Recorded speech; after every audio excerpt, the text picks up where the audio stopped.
कृष्ण उनकी वो मणि ले लेते हैं और उनको श्राप देते हैं कि अब तुम्हारी कभी मृत्यु नहीं होगी, तुम इस धरती पे हमेशा विचरण करते ही रहोगे।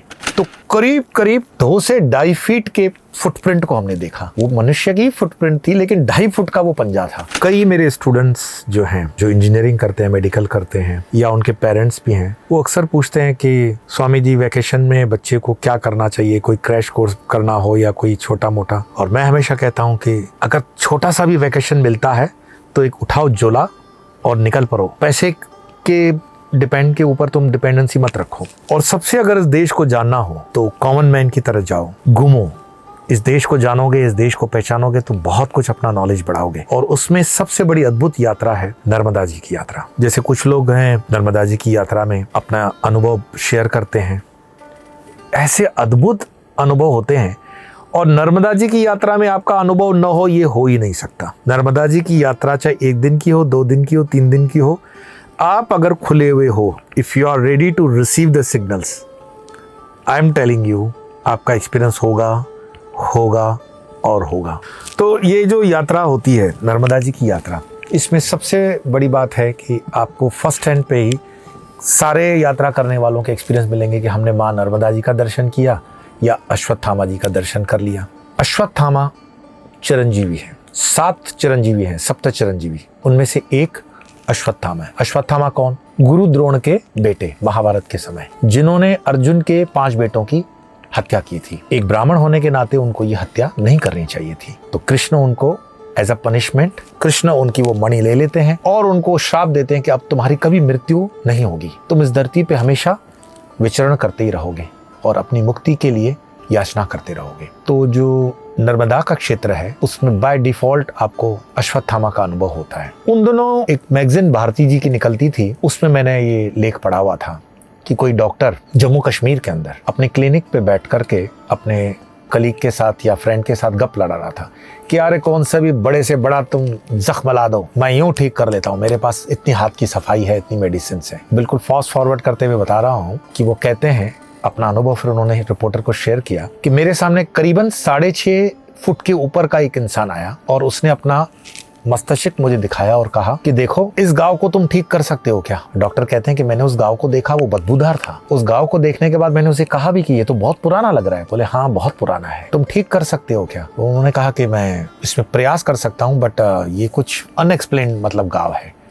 और फिर वो हंस करके कहते हैं कि ठीक है मैं देखता हूँ फिर, और वो चले गए। उनके चले जाने के बाद बोले हमारी जो बुद्धि थी वो वापस लौटी और मेरे फ्रेंड ने कहा कि हो ना हो ये अश्वत्थामा थे, क्योंकि वो दुर्गंध का एहसास और वो जख्म और वो हाइट बॉडी। लेकिन नर्मदा जी की जब हम परिक्रमा करते हैं तो अश्वत्थामा कई स्वरूपों में हमें मिलते हैं, ऐसा परिक्रमा करने वाले बताते हैं। मैं प्रत्यक्ष रूप से लाली महाराज से मिला। लाली महाराज कौन? लाली महाराज जिन्होंने संत आसाराम जी को भी प्रेरणा दी और उनके गुरु स्वरूप रहे। आसाराम जी कितने विवादों में रहे वो अलग विषय हो जाएगा, पर लाली महाराज बहुत ही सम्मानीय संत रहे हैं। अभी शरीर में नहीं है वो नर्मदा जी का हम लोगों में ये होता है कि बड़े संत को जब मिलते हैं तो विनम्रता से प्रणाम किया और बताते हैं कि महाराज जी आप अपना कोई अनुभव बता सकते हैं तो बताइए। तो लाली महाराज ने बताया कि माँ की कृपा बड़ी अद्भुत है। इसी परिक्रमा के दौरान बोले हमारा नियम होता था कि 3:30 पौने 4 बजे सुबह उठ करके स्नान कर लेना और यात्रा के लिए निकल जाना आगे। तो बता रहे थे कि हम 2 थे, लाली महाराज और उनका कोई गुरुबाई। अब वो गुरुबाई जो थे किसी कारणवश उनकी नींद जल्दी खुल गई या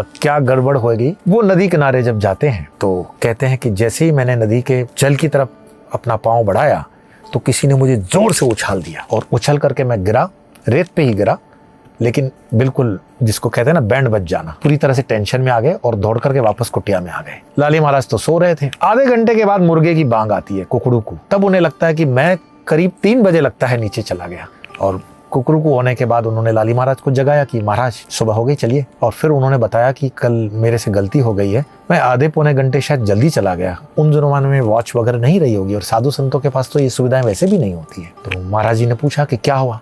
बोले जैसे ही मैंने पाँव रखा किसी ने मुझे जोर से उछाल दिया, बड़ा डर सा लगा। तो बोले चलो अभी चल के देखते हैं क्या हुआ। लाली महाराज के शब्दों में जब हम बोले वहां पहुंचे तो करीब करीब 2 से 2.5 फीट के फुटप्रिंट को हमने देखा। वो मनुष्य की फुटप्रिंट थी, लेकिन 2.5 फुट का वो पंजा था। आदमी तो कोई आसपास था ही नहीं। वो देख करके खुद आश्चर्यचकित, क्योंकि अगर पंजा 2.5 फीट का है तो वो प्राणी कितना लंबा चौड़ा रहा होगा। लाली महाराज जब वो बता रहे थे इंसिडेंट, तब मन में इतनी लालच आ गई कि महाराज जी ने क्योंकि यात्रा की हुई थी नर्मदा जी, तो महाराज जी और इसमें अनुभव बताइए और अनुभव बताइए। इन शॉर्ट, नर्मदा जी की जो यात्रा करते हैं, स्पेशली जो पूरी परिक्रमा होती है, उसके अद्भुत अद्भुत अपने स्मरण होते हैं। मेरा तो ये शौक रहा ही कि जितने भी यात्रा करने वाले मेरे साधु संत सन्यासी मिले, उनके अनुभव को हम देखें। तो कई बार माँ जानबूझ करके आपको रास्ते से भटका देती हैं और आप ऐसी ऐसी जगहों पे पहुंच जाते हो जिसे कि आश्चर्यजनक आपके जीवन में वो अनुभव आने लगते हैं। सहस्त्रबाहु करके एक जगह है नर्मदा जी पे, जो अब तो डूब में आ गई है। मैं स्वयं उस जगह पे जा चुका हूँ।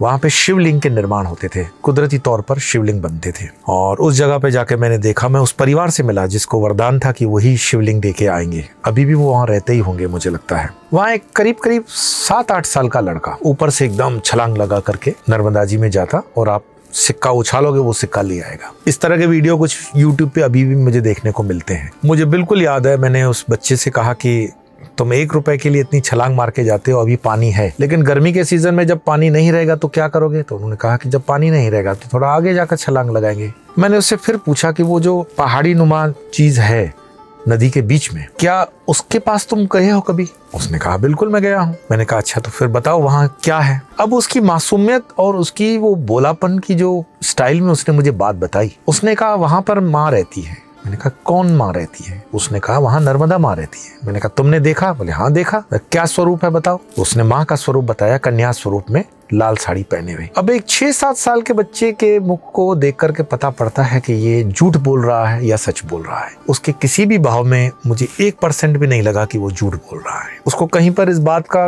अंदाज भी नहीं था कि जिस चीज को पाने के लिए, एक माँ का दर्शन करने के लिए हम अपना जीवन लगा देते हैं, उसने सहजता में इस चीज का दर्शन कर लिया है। मालसर के पास मैं एक साधु से मिला। मालसर के पास डोंगरे जी महाराज जी का आश्रम है। उन्होंने मुझे रोका कि बोले महाराज जी अब बहुत ज्यादा आगे मत जाइएगा क्योंकि इसमें मगरमच्छ रहते हैं। बात ठीक भी थी, और होली का समय था, मुझे याद है कई साल पहले की बात। कई लोग नहाने के लिए उसमें आए हुए थे गुजरात से। फिर उन्होंने बताया कि गाँव के उस तरफ के कुछ लोगों ने एक बार एक कन्या को इसी मगरमच्छ पर सवार होते हुए देखा था, जो यहाँ से गई भी और यहाँ पे आई भी। अब हर चीज का साइंटिफिकली प्रत्यक्ष प्रमाण, प्रूफ, ये सब चीजें जो हैं जमा करना और उसको रखना, ये संभव नहीं भी होता है। ये तो श्रद्धा का विषय है, पर श्रद्धा जब अंधश्रद्धा में बदल जाए तो वो हानिकारक होती है। मैं अपने स्टूडेंट्स, अपने साथ जुड़े हुए मेरे फ्रेंड्स, चाहे मेरे शिष्य हों, मैं उनको हमेशा कहता हूं कि अपने रैशनल माइंड को और लॉजिकल माइंड को हमेशा खोल करके प्रश्न करते रहना, और सत्य को पाने के लिए थोड़ा सा रास्ता टेढ़ा भी हो तो सत्य की ही यात्रा करना। इस सत्य की यात्रा में नर्मदा जी की यात्रा आपको बहुत मदद दे सकती है। मैं चाहूंगा कि आपके पास जब भी समय हो, एक बार नर्मदा परिक्रमा जरूर करें, अवश्य करें, और अपने जीवन का अनुभव लगाएं। ये आप करीब करीब पैदल चलते हो तो पैदल में भी आप 100 दिन में पूरी कर सकते हो। 3500 किलोमीटर की यात्रा होती है, कोई बहुत बड़ी यात्रा भी नहीं है। हाँ, थोड़ा सा आपका परीक्षा भी हो जाता है स्टेमिना का, बट आध्यात्मिक जगत के आपके अनुभव बढ़ जाते हैं। अपने देश को जानोगे, समाज को जानोगे, धर्म को जानोगे, अध्यात्म को जानोगे। ऐसी ही यात्राएं हम करते रहेंगे और इसी तरह से आगे बढ़ते रहेंगे। आज इतना ही, मिलेंगे फिर इसी चैनल पर। स्वामी योग।